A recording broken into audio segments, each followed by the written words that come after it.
Ranga, we're really happy to have you with us today. Thank you so much. Why don't you unpack a bit about who you are, your experience, what you've done, and then let's touch into a bit what NetSuite is. So powerful. I mean, to me, I think of the founding of it, it's an entrepreneurial company in its DNA, seems to be built for entrepreneurs, for those who are starting small, but especially for those who want to grow and be the next whatever you want it to be, the next whatever. That's when I think of NetSuite. It has a whole suite of tools and solutions to power enterprise for entrepreneurs. But please take it away and help us unpack a little bit about yourself, and then touch on NetSuite and why it's so important to you.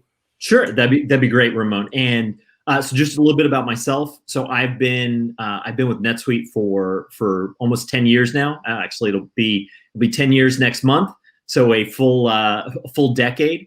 It's the longest company I've ever been at. And, I'll tell you why. It's because I actually love what I do. I love the opportunity to talk with customers across different industries, across different market segments. I mean, it's really been a great experience for me. I joined the company. We were roughly 900 people. Okay. And, we grew the company. We got acquired by Oracle in 2016. And we still operate independently as a business unit of Oracle. And so and what I do specifically is I run industry and field marketing. And so what that means is I get to talk to people from software companies, from nonprofits, from health and beauty companies, from apparel companies, from manufacturers, distributors. I get this opportunity to speak to companies of every size, of every type. In every industry. And, you talked about it, we were founded as an entrepreneurial company. In fact, our founder, Evan Goldberg, he founded the company in 1998. And, when he founded the company, and he's still with the company, by the way. In fact, he's not my direct boss. He's my boss's boss, but, that's close enough. That's close enough. It's good enough. He'll say hi to him in the elevator. How about that? He founded the company on the premise that, a small company should have the same resources that a large company should have. And how did he democratize the power of what he was offering and make sure that all companies could experience that? And so, a lot of companies talk about, our target's the Fortune 500. The thing about the Fortune 500, Ramon, is there's 500 of them. What Evan talks about is going after the Fortune 5 million. And really that has been my experience. We get to work with companies that are very small and very large. And you asked me to talk a little bit about what NetSuite itself does. Please. And so we've been in business. We were founded in 1998 on the premise of an application, a suite of tools that could run an entire business, all access through the browser. And that was the founding of it. And, now 22,000 customers around the world trust NetSuite to run their business day in and day out. And the great thing, and I think this is the thing I always love about my job, and I was at IBM before, I was at SAP, been a number of different companies, and all of those companies all run that same software. And so whether you're talking about a software company or you're talking about a nonprofit, they all run that same software to run their business day in and day out. And you talked a little bit about in your intro, I think earlier on, which is financials, CRM technology, customer relationship technology, e-commerce.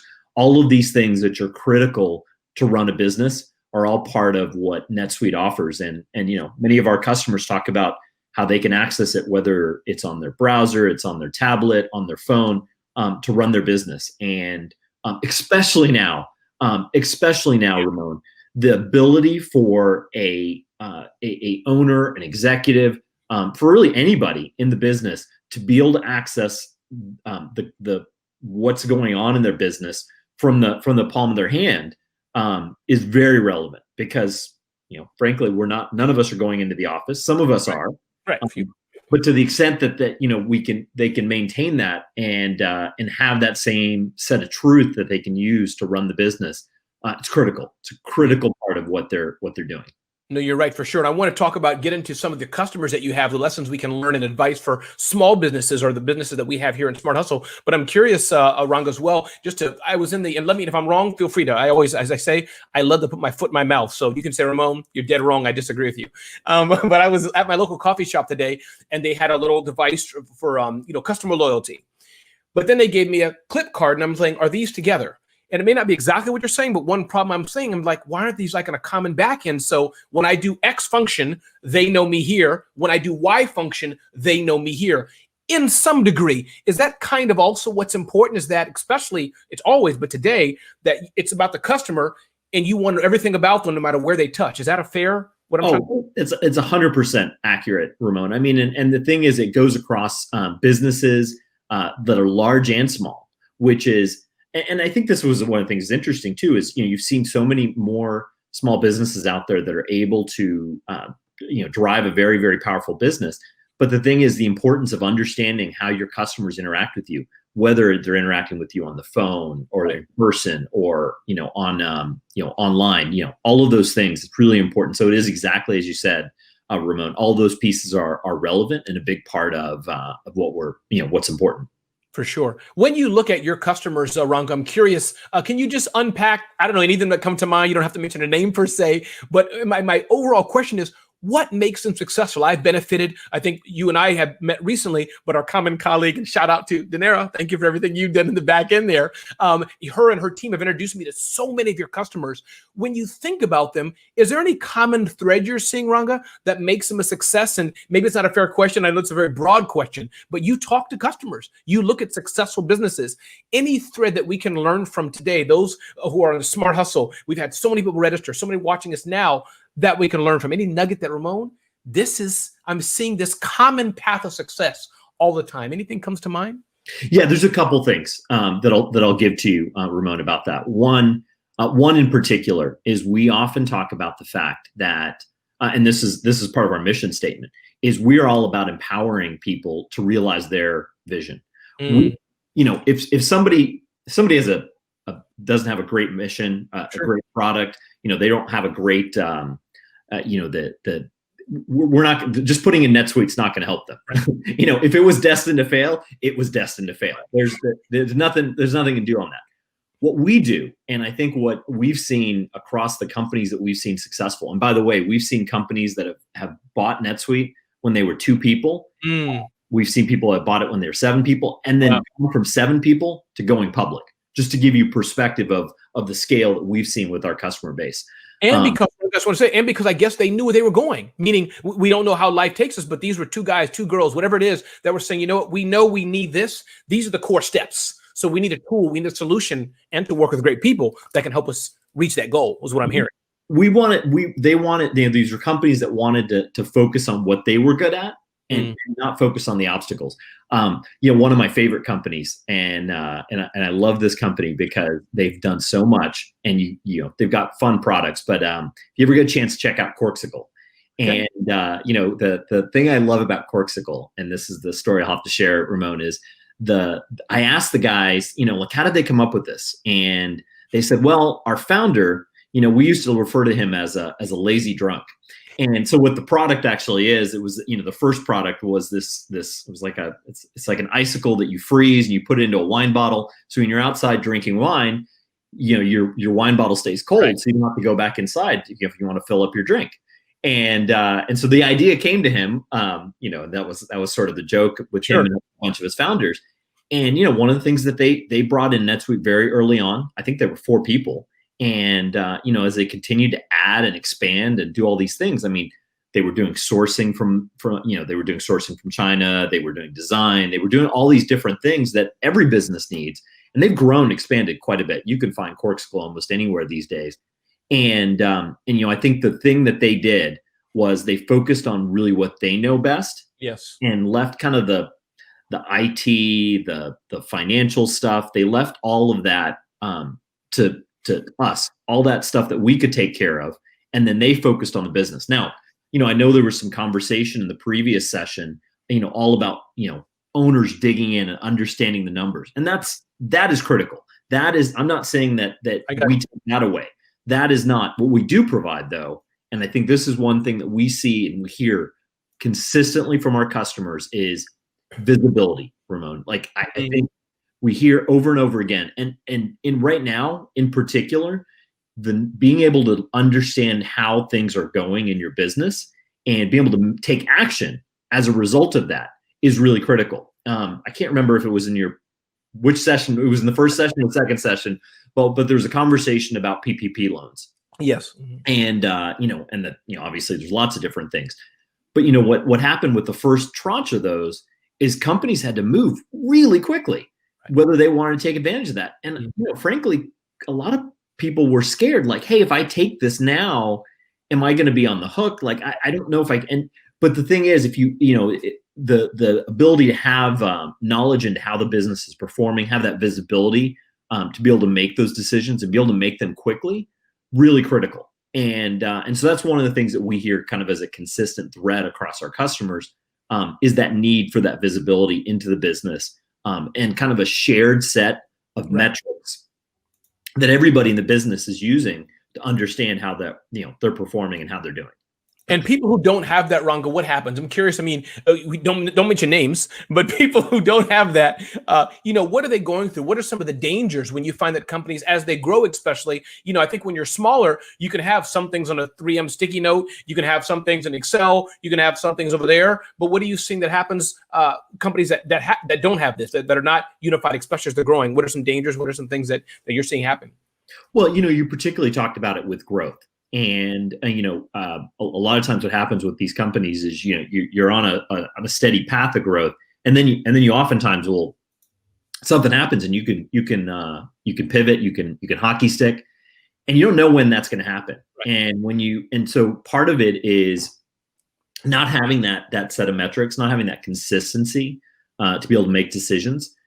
It's you make bad decisions sometimes. You make them based on your gut, and your gut your gut think your gut may be telling you something, but in fact it's just telling you you're hungry. So that I think one of the other parts of it is when you don't have that information, that it's a shared set of a shared foundation, I'll put it, that everyone's using to make decisions. It's hard to make decisions, particularly now. And there was a discussion about I think in the previous session about, hey, maybe this month we're going to put the minimum payment so that we can save money, so that we can invest. And that's not just applicable to small companies. That's applicable to, a company that's 5 people. That's applicable to a company that's 50 people. That's applicable to a company that's 50,000 people. And that notion of knowing when to, how much can I invest and de-invest, and where do I de-invest? And those are really, really critical elements. And if you don't have that shared set of metrics that you're using to make decisions, how do you make those decisions? And how do you share those decisions? I think that's another part of this.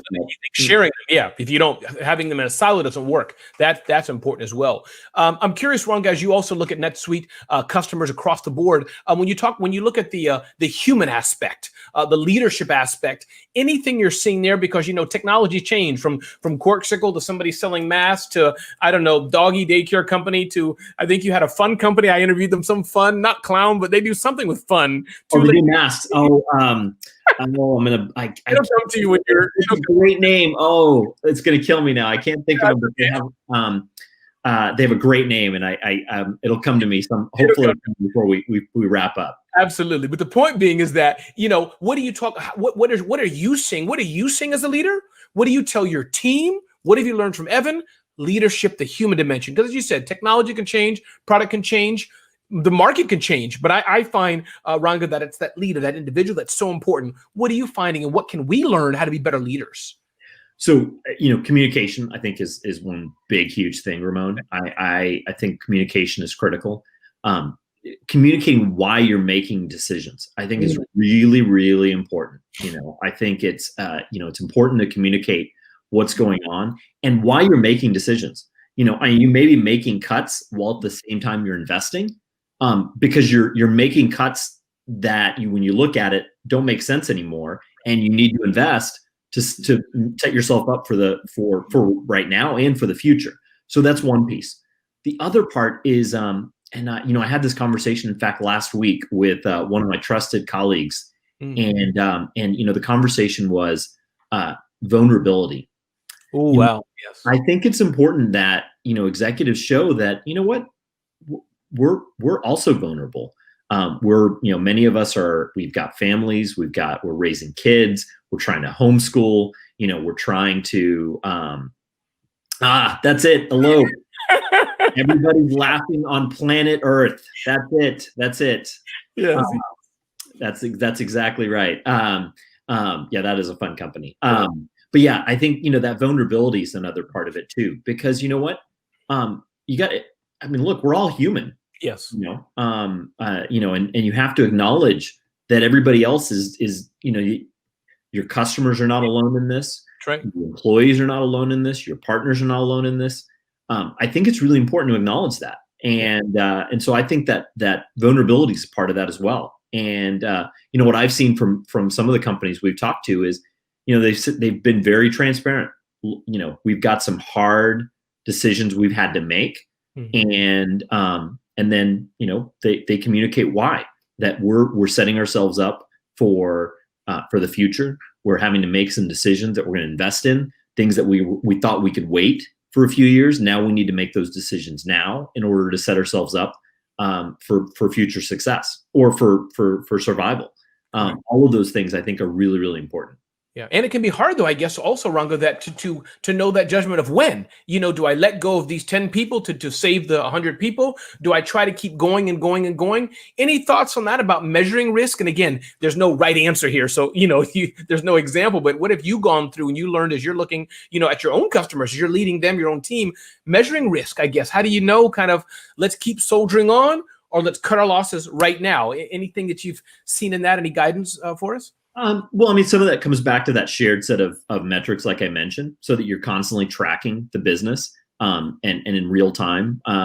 It's really important. This isn't and I think this happens a lot with small and large organizations where you don't, you got data over here and you got data over here and data over here and data. If you don't have that shared place, and then when you want to pull it together each time to make decisions, if you got to do that every time to make a decision, rather than having it in one place. And I have that visibility into how the business is performing. It's difficult to make those decisions. So it's difficult to say, well, do I continue soldiering on, or do I cut my losses? Yeah. And some of it also is just, I think there's also this need to be constantly planning. I think and I think it's overused, so I won't say it exactly, but I think the one thing we're continually seeing is, unfortunately, this pandemic continues to surprise us. Yes. And it continues to cause us to make changes in how we operate and how we're, what we thought was a 2-week, it was going to be 2 weeks, ended up being, 3 months and, or 6 months or whatever it is. And I think it's forcing changes into not just how we operate, but how we communicate, how we talk to our customers, how we talk to our employees. And I think that it's that notion of flexibility is a really important part of this, because you have to constantly plan, but your best laid plans can easily go out the window. And so you have to be flexible in that you set a plan and then you're going to execute on it, but then you got to change it again. And I think being comfortable with change. Oh, sorry. Go ahead, Ramon. Being comfortable with change. I was just saying, being comfortable with change. You have to be comfortable with change. You have to be comfortable being uncomfortable, but you also have to you have to make sure that you are you have to be comfortable with that uncomfortability, but you have to be, your planning cycle has to shrink. And you can't just plan for the next year. You can't just you have to plan for the next year, for the next 6 months, for the next 3 months, 1 month. And think about that, because how old you could plan for the next quarter, but if things change, that could impact your cash flow, and you may have to make decisions accordingly. And so you kind of have to think about that constant scenario planning as another important part of this, which I think is really critical to the to success. Yeah, which is scary. I mean, everything changes. When you look at what NetSuite is doing, you look at your set of customers, it's a kind of a political question, but I think I know your answer. Are you hopeful, Ranga, about the future of which, when you look at the base of NetSuite customers, are you sensing strength and saying, you know what, we're going to plow through this? Or do you sit home at night and call Evan and just cry and you moan and, no, which one do you do? If you can tell us.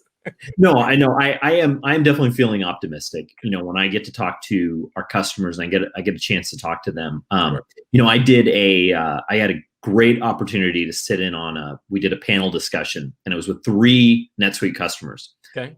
One was called Bedford, another was Danby, another was Compaq. And Danby, Danby makes wine fridges. Bedford actually pivoted their entire business to make PPE. Okay. So they were in a different kind of business altogether. And then Compaq makes a number of different consumer products. And each one of them, they told me stories about how they'd changed their business, and not just change their business, but change their expectations. I remember the guy from Bedford. He was commenting like, he was like, I was used to having I was always everybody in the office kind of guy. He's like, now, I don't know, maybe the accounting staff is going to be virtual and we'll fly them in every now and then, and he said, because what he wanted to do, what he's done in his business is he's changed up his model so that he could protect the people that had to be in the office, yes. The manufacturing people, the warehouse workers, and focused on making sure they are safe, so that his business can operate and that he could deliver product. And I think that was a great lesson. That's a great perspective. And it makes me optimistic. And when I hear from our customers, what they're telling us is, there's definitely pain. They're hurting. That's not to say that everything is great, but at the same time, they're optimistic about their opportunities. They're optimistic that they put in place. They've been putting in place things over the last few years that are now enabling them to operate. And we talk to people. We're now talking to people that we talked to a year ago, that, didn't buy a year ago, and now they're saying, you know what, we made a mistake. We should have listened to you a year ago and put you in. If we had put your system in place a year ago, we would have we'd be in a better spot now. Now, again, it's my point not being, you put in NetSuite, everything's great. Like I think it's important, which is when you have a great entrepreneur, when you have a great owner that knows how to operate, and they focus on what makes the business great, not focusing on really, frankly, the boring stuff. Yeah. Those are companies that are able to build on their success and take advantage of the infrastructure and the foundation we provide to them and grow on that. And that's, that's what I hear from our customers, and, the opportunities that makes me optimistic. No, I think so for sure. Listen, NetSuite has so many things, Ron, as we come to the downward slant of this, what I think has been awesome discussion. I know one is an amazing resource here, Business Now resource guide. What can people unpack in that? I was there myself, Ron. You guys have a lot of things in there, a verticalization for industries, etc. Maybe just talk to that a bit if you can. And then 2, but more importantly, as our businesses here, as they're looking to grow and as they're looking to start a relationship with NetSuite, where should they start? What do you think they can find? What's that experience like, especially for those who are like Ramon? Yeah, I have an idea. Ramon, we're going to grow. We're no longer going to be just 2 girls in a garage. We're going to have 25, 50 people. We're going to grow, whether it's in person or virtually, and they want to start working with you. What's 1 or 2 things they should know? Unpack that for us, however you wish, either about the guide or working with NetSuite. What's that like? Yeah, well, I mean, I think actually the guide is a great place to start. One of the things, so it's labeled Business Now, and one of the things that we started Business Now, or we put this in place, I want to say roughly in the April timeframe. Okay. Right in the middle of when lockdown started, and the reason we put it in place was a one-stop shop for all the questions and all the content and all of the events that we were pulling out to really talk about what's going on. So there's a whole series called Open for Business. That was one of the, in fact, the webinar I mentioned where I had this conversation with these 3 manufacturing executives. That was part of Open for Business. there was and there's a number of these different ones where we talk to business leaders about what's going on in their business and how they're operating. There's another series in there, Fast Forward, which has a number of different folks Nice. talking about thought leadership and different things. We had Stephen Dubner on there from Freakonomics. Very interesting things from him. But those are the types of things that are in the guide. I will tell you the other thing is, within NetSuite, it's easy to come to NetSuite and go and get a free product tour. You can go to the website. It's usually in the top right hand corner. Click on that free product tour. You can get connected with somebody and get a tour. And I think probably the biggest thing I will say, and I think a lot of people will say, was NetSuite. Is NetSuite too big for me? They're Oracle. That's a big company. And I think that's, like I mentioned, we got companies that started with us, when there were 2 people, 4 people, 10 people. We see companies in all varying stages of growth and investment, and they grow with us, and that's been a big part of what I've seen over the years that I've been at NetSuite. These companies, that constantly stay with us and are part of it, and it's been a great journey. It's part of the reason, like I mentioned at the beginning, why I've been at NetSuite for 10 years is the customers I get to work with. And my wife always teases me because she's like, oh, because I always will go, oh, that's a NetSuite customer. Oh, that's a NetSuite customer. Like the hat I'm wearing, NetSuite customer. And so my colleagues will joke as well, because I'm usually wearing either a NetSuite hat, a NetSuite shirt, or NetSuite customers shoes. Their clothing. Yeah, I get it. Yeah. No, I love it. Listen, Ranga, this has been powerful, man. And I know time is so precious. I'm just grateful to you. I'm grateful for the NetSuite team. Grateful for you seeing it worthwhile to share the time with us here at Smart Hustle. And we have the people who are watching this live. We have the people who are going to be pushing this out to in the next few days who weren't able to maybe be here live, but going to be watching this afterwards as we push your words out to the Smart Hustle community. So really big thanks from me. Thank you for being here today. Appreciate your time. And I may style with a hat too. You never know our next conversation, how Ramon will show up. I say particularly right now when all of us are on camera most of the time. It's Zoom. Yeah. The hat, I got to say, because no one's looking at my shoes anymore. So so the shoe game doesn't really matter. So I got to focus on the hat. So that's what I'm doing. And you know what? I've been getting. I feel like I've been getting some compliments on that. So I'm going to stick with it and go with that. So. I love it. No, that's amazing. Listen, Ranga Bodla, thank you so much for spending time with us today. Head of Industry Marketing for NetSuite. Really appreciate your time. Thanks for being here. And I can't wait to work with you further. And again, we'll put that resource up a bit later on from NetSuite, but we're so glad you took the time to share with us today. So thank you so much for being here. Appreciate it. Thank you, Ramon. Thank you for what you're doing. I really appreciate the time and enjoyed being on. Indeed. Thank you so much. Have a beautiful day. Thanks, man.